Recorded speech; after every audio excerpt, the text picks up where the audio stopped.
என்னக்கா இப்பதான் விளக்கு தட்டுலாம் விளக்குறீங்களா? ஆமாண்டி, நைட்டு 7 மணிக்கு தானே சாமி கும்பிட போறோம், அதனால பொறுமையாவே விளக்குமே. இப்பதான் விளக்கு தட்டே விளக்குறேன். நீ சாமி எல்லாம் கும்பிட்டியா? என்னக்கா எதுவுமே தெரியாத மாதிரி கேக்குற? எங்க மாமியார் இருந்து இன்னும் 1 வருஷம் கூட ஆகல, அதுக்குள்ள நான் எப்படி சாமி கும்பிட முடியும்? ஆமா, நம்ம வள்ளியக்கா மட்டும் அப்புறம் சாமி எல்லாம் கும்பிடுறாங்க. உனக்கு விஷயமே தெரியாதா? வள்ளியக்கா மாமியாரு அவங்களுக்கு சொத்து சேர்த்து வைக்கல, அந்த கோவத்துல அவங்க எல்லா சாமியும் கும்பிட்டுட்டு வராங்க வருஷம் ஃபுல்லா. அப்போ சொத்து சேர்த்து வச்சிருந்தா மட்டும்தான் மாமியாருக்காக எது வந்தாலும் செய்வீங்க. ஆமா, சொத்து சேர்த்து வச்சிருந்தாதான் அப்படி எல்லாம் நடந்துக்குவாங்க. எங்க மாமியார் ஒன்றும் சாதாரணமா சொத்து சேர்த்து வைக்கல. வயிற்ற கட்டி வாயை கட்டி நல்லது கெட்டது கூட சாப்பிடாம வயிற்றை இறுக்கி இறுக்கி காசு சேர்த்து வச்சு நீ கோடி கணக்குல வச்சிருக்காங்க. வள்ளியக்கா மாமியாரு 3 வேளையும் 3 ஹோட்டல்ல சாப்பிடுவாங்களாம். ஆனா எங்க மாமியாரு இன்னைக்கு காலையில 7 மணிக்கு அடுப்பு பத்த வச்சு சோறு ஆக்கினா அதோட நாளைக்கு காலையில 7 மணிக்கு தான் ஆக்குவாங்களாம். வள்ளியக்கா மாமியாரு பீரோ ஃபுல்லா புடவையா வச்சிருக்குமா.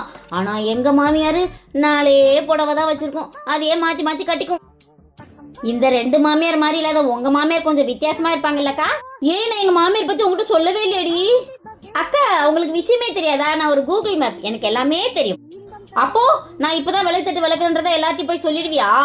சேச்சே, கூகுள் மாதிரி கேட்டா மட்டும்தான் சொல்லுவேன், கேட்கலன்னா சொல்லவே மாட்டேன்.